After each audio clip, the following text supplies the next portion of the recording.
now converged as members of one parliamentary group meeting. We have discussed a myriad of issues. We have discussed about our political formation, the United Democratic Alliance. We have discussed on parliamentary business that is currently before the House and that we intend to sponsor and support going forward. We have discussed matters of national importance. We've had a long discussion on the current situation in the country, especially relating to the COVID-19 pandemic that has ravaged the country. We took the position as a team when the Ministry of Health announced the surge in numbers to reschedule all our public engagements until further notice, as I announced formally on my social media platform. We've had also an in-depth discussion on matters to do with what we believe should be the current engagement on managing the COVID-19 pandemic, especially with reference to vaccination. And we are going to make a statement about that. We also appreciate this political situation in the country. And we've also discussed on other matters of housekeeping and how we intend to engage the public in our responsibilities, different responsibilities as members of parliament, as senators, and as leaders in the Republic of Kenya. Ladies and gentlemen, we have a short statement that we are going to make. We appreciate that, as we said about 2 years ago, that it was the intention of this team to change the political conversation in our country. We are very proud and happy that finally the conversation in Kenya has changed. And today we are not discussing about constitutional change. We are discussing matters economy. That we are not engaged in an exercise of trying to create positions for leaders, that we are in the passionate engagement to see how we can create jobs for ordinary citizens. That today in Kenya, the conversation is not about leaders and what is in it for them in the next political dispensation. The discussion is what is in it for Mama Mboga, the boda guys, the ordinary people in Kenya. We are very proud that while in the past we were discussing about the Prime Minister and Deputy Prime Minister and other positions, today Mama Mboga has taken the center stage. And the boda guy is at the heart of the political conversation in Kenya. We welcome our competitors who have graciously accepted to join us in the conversation about the economy of our country, about ordinary people, about jobs, about enterprise. We want to tell them we are ready and we want to engage in that conversation that is going to bury forever the politics of ethnicity, the politics of division and hate, and is going to elevate our political competition to the realm of issues that would make a difference in the lives of the people of Kenya. We understand that our competitors have criticized matters to do with the economy and matters to do with our bottom-up model. We welcome all the criticism because it is an avenue for us to improve on our model. And while we are at it, they should equally explain to the country how their trickle-down economic model that has not worked for the last 50, 60 years is going to work this time round. It is a healthy conversation. We want to persuade them to remove insults and the reference to bottom-up or bottoms-up liquor competition or anatomy of different parts of the body. We should get rid of those insults.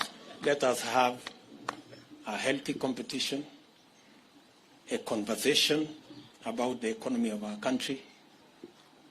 Kenya will be a lot better, and Kenya stands a chance to be greater when we all engage in issues, especially on the bottom-up economic model, to lift the millions of citizens of our nation that today either are jobless or are hustling, or farmers and pastoralists and herders who are on food relief.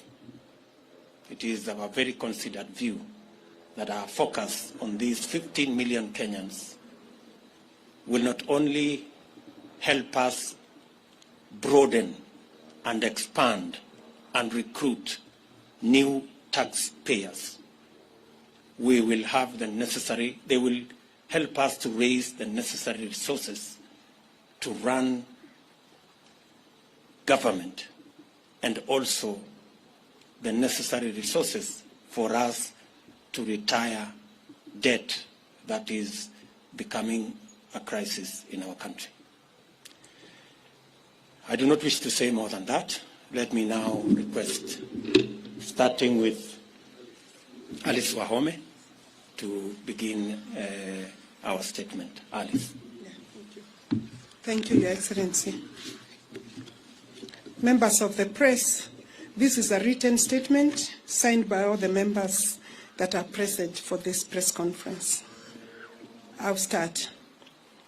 Kenyans desire a new, inclusive, people-centered conversation on the future of our nation. That's our title. The governing Jubilee Party has collapsed. The opposition NASA coalition has disintegrated. The Hasran nation has found a new home in the United Democratic Alliance. We welcome all Kenyans who desire a greater future to join us in the United Democratic Alliance. In 2017, Jubilee was elected by an overwhelming majority on the platform of the Big Four agenda, that was anchored on the success of the party's first term. Subsequently, a merger of the governing party and the opposition coalition was occasioned by the handshake that was presented ostensibly as a framework for peace and economic growth. Kenyans initially welcomed this development and hoped that the promise of a peaceful environment would facilitate the implementation of the Big Four agenda and enable the Jubilee administration to continue with its development plan. That was never to be. I will now call Soipan to continue with the statement.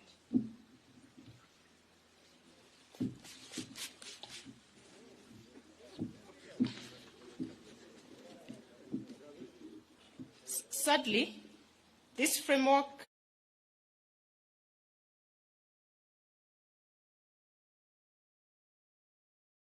degenerated into an unnecessary, arbitrary, selfish, and unconstitutional attempt at changing the Constitution that occasioned unlawful and unbudgeted expenditure of billions of shillings of public resources that are to date unaccounted for and are a subject of the Auditor General's inquiry.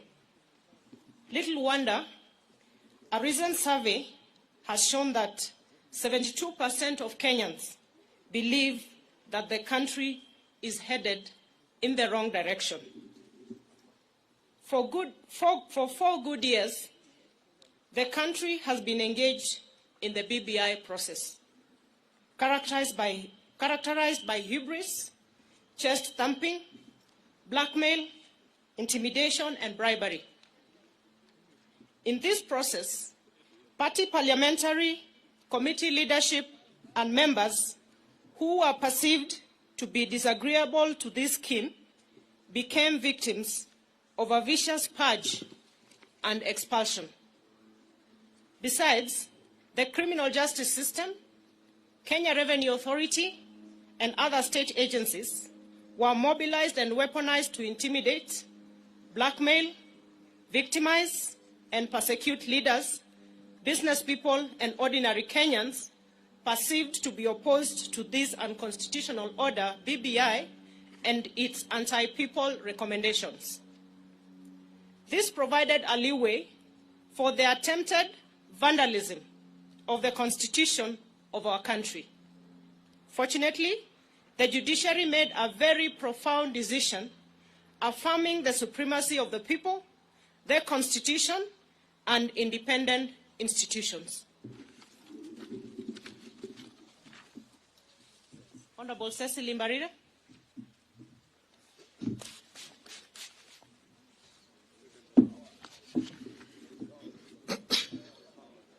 Regrettably, the NASA coalition, its principals, and their Jubilee collaborators took the government hostage, hijacked its agenda, and, 1, completely destroyed the governing Jubilee party and dismembered the entire opposition coalition.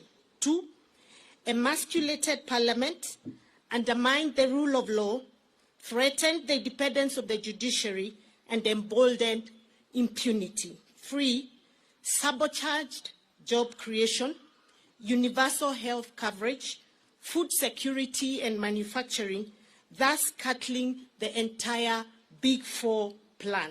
4, criminalized hustler enterprises in places like Nyamakima, Gikomba, Kamukunji, Kirinyaga Road, and River Road, amongst others. 5, presided over the brutal or inhuman evictions and demolitions of the vulnerable and destruction of private property in places like Kariobangi, Ruai, amongst many other places across the country. 6, mismanaged the economy, leading to stockpiling of public debt to unprecedented levels that has occasioned the current economic crisis that our country is facing. I wish to call upon Honorable Benjamin Tayari. Thank you. Thank you. Our approach towards a bottom-up economic and governance model. To address this sad and grim state of affairs facing our country, the Hustler Nation, forged by the people in the diversity from all parts of the country, here represented by leaders from across the political divide, believe in a new economic and political paradigm that prioritizes, 1, bottom-up over trickle-down economics, 2, the people over their leaders, 3, empowerment over power sharing, 4, jobs over positions, 5, enterprise over patronage, 6, economic transformation over opportunistic constitutional amendment. I hereby call Honorable Mabonga to continue.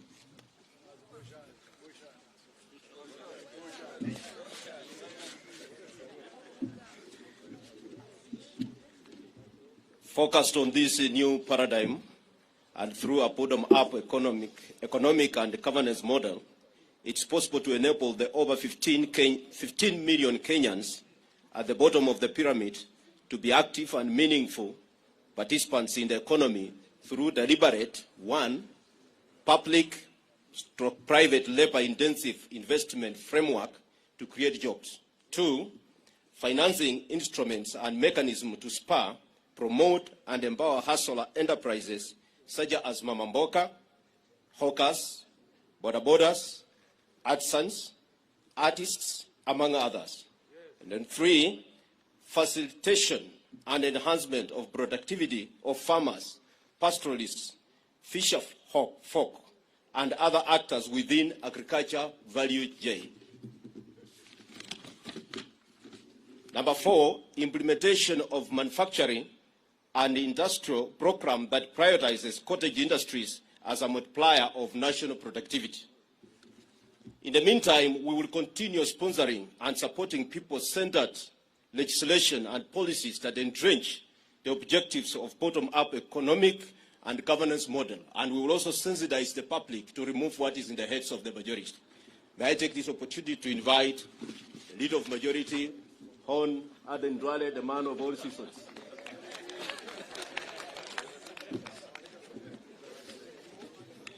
Thank you, Member for Bumula. It is our considered view that to open up the economy, and this is on COVID-19 pandemic, as the PG, we have deliberated the matter, and we are saying it is our considered view that to open up the economy and to facilitate economic activity among our people, especially for the millions of hustlers, it is imperative on the part of government to proactively and decisively deal with the COVID-19 pandemic. Currently, our country in the world is focused on the speedy mass vaccination of its population. We expect the Ministry of Health to, without any further delay, to roll out the vaccination of Kenyans with immediate effect, as earlier communicated by government and more so by His Excellency the President. Through mass vaccination, we can save lives and progressively reopen our community, our economy, the way it has been done in many other countries. That is the end of our statement from the parliamentary group. We had 135 members of parliament from both houses. 15 have sent their apologies. We have 2 of our governors, the governor for Turkana, Governor Nanok, and the governor for Nandi, His Excellency Governor Sang. And I think you have heard what the PG has discussed. Any other question you want to ask, if it is not part of our statement, that means it was not an agenda and we will not discuss it. But I think, as the Deputy President has said, mine is to send a message to our competitors, because the election is about 1 year to come. They believe in constitutional reforms and constitutional change. We believe the priority is the economy, and more so the bottom-up economic model. They believe in ganging up and forming tribal chieftain. We believe in a unified, unitary state, politics based on and space created for all Kenyans. They believe in sharing of positions, and that's why you see each one of them. They have no agenda, they have no manifesto, they have no economic model. Some are saying, my business is to deny William Ruto the presidency. That is the agenda of one of the leaders. Another one is so busy with trying to revive NASA and Oka Kenya. So we are saying our manifesto, our agenda is very clear, and we want them also to put in place why the bottom-up model is not good for Kenya, but the trickle-down model that we have lived with since independence is better than what we have. So that should be the discussion. That should be the narrative. So we want the people of Kenya to choose between us and them based on very informed social, economic, political models. That's it, I think. If you have one or two questions, then before we leave. Yes, from KTN. And it should be something on this statement. Thank you, and very good afternoon. Chris Taylor from KTN. Two questions. One, from your statement, you seem to be people who are not happy with the Jubilee Party that most of you members of parliament have voted in. And to an extent of the juniors going ahead, even frustrating the second person in command in the country. Then one would ask, why not call it a day and you all resign, and I can see you have a formidable team, and go to the ground and look for votes. The second question. The second question. I would like to know the issue to do with PEP, the People's Empowerment Party. There have been reports that there have been some wrangles between PEP and UDA, especially in the Mount Kenya region. And that's the reason why the Gatundu South Member of Parliament, Moses Kuri, is not around. Maybe you can confirm that. I think the first one, let me tell you, the members sitting behind me are members of United Democratic Alliance. We are in Jubilee normally, but the current and the future party of ours is UDA. So any other party we will not discuss. And I think, too, we will not discuss about the person and the institution of the Deputy President. That was not part of our discussion as a PG. Any other question? My friend from NTV.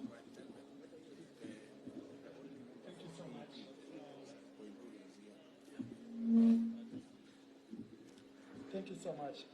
And just before you ask, on PEP, the only member on PEP who is a hustler from the Hustler Nation is here and is part of our PG. And is here. Please. Thank you so much, Seth Olale, NTA. Just to ask if UDA is working with its affiliate TSP, Chama cha Kazi, and also you've said, bit of majority have said that, you know, you're either with us or not with us, but are you open as UDA now that you're going into a general election and we have a tradition of, you know, transfer of members of parliament and even politicians to other coalitions? Are you open to work with other coalitions such as OCAN? Thank you. Thank you very much, Mr. Olani. As has been communicated to you, that was not part of the discussion today. So, at an appropriate moment, when that becomes a subject of discussion in our PG, we will ably respond to what you have said. So please hold your horses. Any other question? Yes. My question is about bottom-up. Can you be able to emphasize? We know the numbers of the youth in this country, they have no job. Can you be able to emphasize how are you going to improve that economically?